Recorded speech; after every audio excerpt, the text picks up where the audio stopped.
Machiavellian Mathematica, a treatise on the logic of saying less.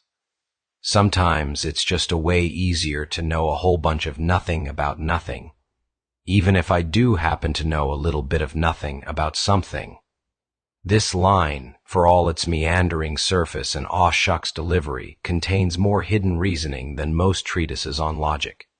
It wears the rags of nonsense, but carries the spine of strategy. And the mind behind it, whoever and wherever they are, is not lost. They are not confused. They are, in fact, very much awake. Their statement is a kind of camouflage. Their tone is disarming. Their grammar wanders as if to seem harmless, but their structure is intact, and what it defends is not idiocy, it is freedom. This essay unpacks the philosophical, ethical, and political depth of that single sentence. We will not need equations. We will not need proof. We only need to listen long enough and carefully enough to realize what we are hearing. Not a confession of ignorance, but a description of how intelligence survives in hostile environments. What follows is not only an interpretation of a phrase, it is a reckoning with a method. 1. The shape of the sentence. Every act of speech has a form. Some are triangles, pointed, sharp, linear. Some are circles, soft, recursive, echoing. This sentence is a spiral. It loops back on itself. It complicates its own terms. It begins with negation and ends in ambiguity. It avoids clarity not because it is confused, but because it is hiding. And what it hides is not ignorance. It hides the burden of knowing something that, if said too plainly, would bring trouble. The phrase "a whole bunch of nothing about nothing" functions as a rhetorical decoy. The speaker seems to be disqualifying themselves from any meaningful contribution, but then, with a sly reversal, they concede. Even if I do happen to know a little bit of nothing about something. And now we're in the realm of double exposure. The thing they say they don't know may, in fact, be known. This is not a contradiction. It is a deliberate tactic, saying something in a way that makes it deniable, even as it reveals the outline of what is known. We should be clear, this is not a lie. It is not even a pretense. It is a technique, and it deserves to be studied. 2. The usefulness of unknowing. In philosophy, we are often told that knowledge is the goal, that the mind's highest purpose is to arrive at truth. This may be true in a monastery or in a lecture hall, but in the real world, in courtrooms, in politics, in surveillance states, in family dinners, it is not always safe to say what you know. In such cases, the wisest course of action is often to not know out loud. The fragment knows this. It proposes a defensive posture that it is easier, and sometimes even morally necessary, to play the part of the one who knows nothing, not because one is dumb, not because one is indifferent, but because knowledge, in the wrong hands, can be used as a weapon, especially when that knowledge is yours.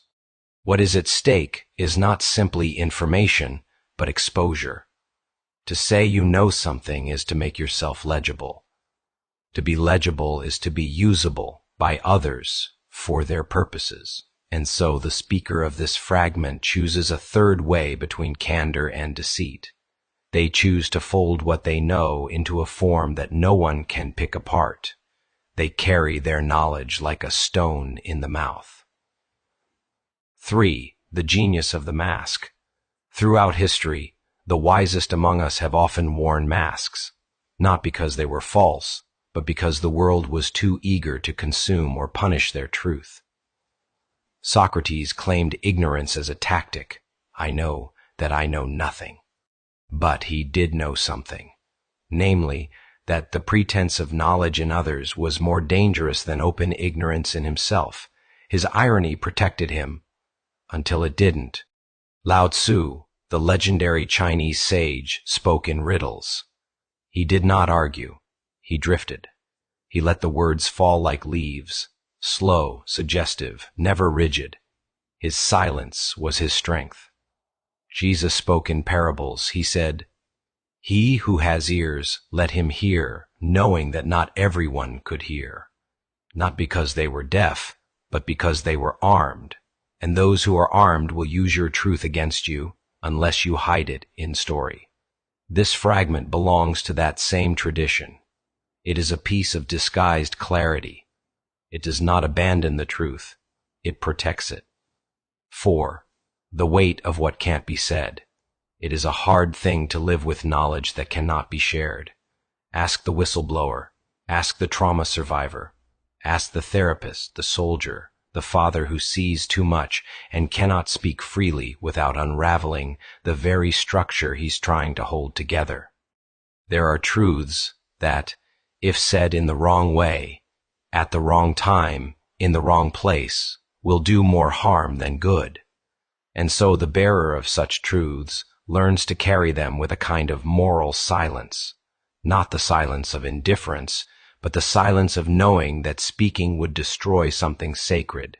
The speaker of this fragment is a man or woman who has learned how to live inside that silence. Their words are shaped by restraint. Their sentence is a labyrinth, not because they are confused, but because they are careful.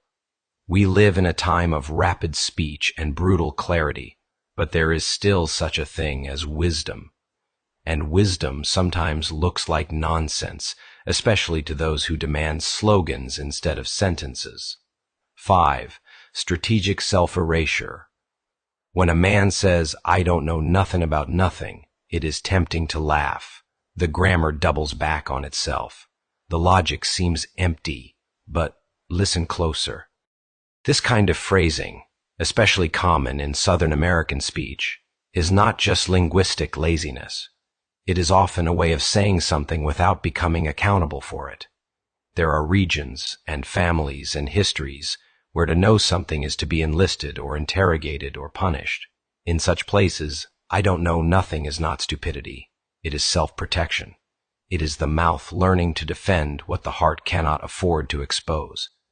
Add to this the phrase, "even if I do happen to know." And now we're dealing with a kind of veiled confession. The speaker knows. But they know how dangerous it is to be known as someone who knows. This is Machiavellian Mathematica, the art of staying under the threshold of danger while still bearing the shape of intelligence. 6. Between clarity and survival. Truth-telling is a virtue, but only when it serves life. There are times when saying exactly what one knows is the moral thing to do. But there are also times when such clarity is a form of suicide. A philosopher who cannot tell the difference is of no use to anyone. It is not always cowardice to remain silent. Sometimes it is the highest courage to endure the pressure to speak, the demand to clarify, the bait to argue, and to refuse. The speaker of the fragment has made that refusal into a rhythm. They have structured their sentence in such a way that nothing sticks. It cannot be turned into a quote. It cannot be pinned to the wall. It cannot be used to summon them later. They have walked the tightrope between clarity and survival and chosen to survive. This is not philosophy in the university. This is philosophy in the field. 7. The disappearing witness. There is a long tradition in oppressed cultures of the disappearing witness, the one who saw, who knows, but who refuses to name names, to point fingers, to say aloud what must remain unspoken, not because they are liars, but because they understand what happens next. They know the game, they know the cost. The speaker of the fragment has positioned themselves at just the right distance from what they know. A little bit of nothing about something, that's all. Enough to live with. Not enough to be nailed for. They are a ghost in the archive, a blur in the record, a man who fades out of focus just before the camera clicks, and in that disappearing act, they retain their freedom. 8. The math beneath the language. There is a mathematics here, but not of numbers. It is a moral calculus, a political arithmetic, a logic of self-preservation. If I tell the truth too early, I lose. If I tell it too plainly, it gets twisted. If I say it in the wrong room, it endangers those I love. And so I don't say it. Or rather, I say it like this: a spiral, a joke, a shrug, a whole bunch of nothing. But inside that nothing is a spark. Inside that spark is a strategy. And inside that strategy is a conscience. It is a conscience trained by suffering, disciplined by observation. It knows when to step forward and when to step back. It knows that sometimes the best thing to do with the truth is not to publish it, but to carry it silently through the wreckage, waiting for the hour when the ground is ready to receive it. 9. The ghost who refuses to be caught. There is something ghostly about the speaker, not in a spooky sense, but in a tactical one. They are there and not there, present and just beyond reach, speaking, but in a way that ensures no one can hold them to it. This is not an evasion of responsibility. It is a refusal to be consumed. In today's world, the moment someone says something with force, with clarity, with definition, the public machinery seizes it. It digests the phrase. It flattens the context. It assigns a label. It produces a consequence. The speaker of our fragment does not wish to be made into a product. They are a free being. They will not be profiled, sampled, spun, or sold. So they step sideways. They say, maybe I know, maybe I don't. Depends on who's asking, depends on the day. That too is a philosophy, a fugitive philosophy, a living one. 10. Conclusion.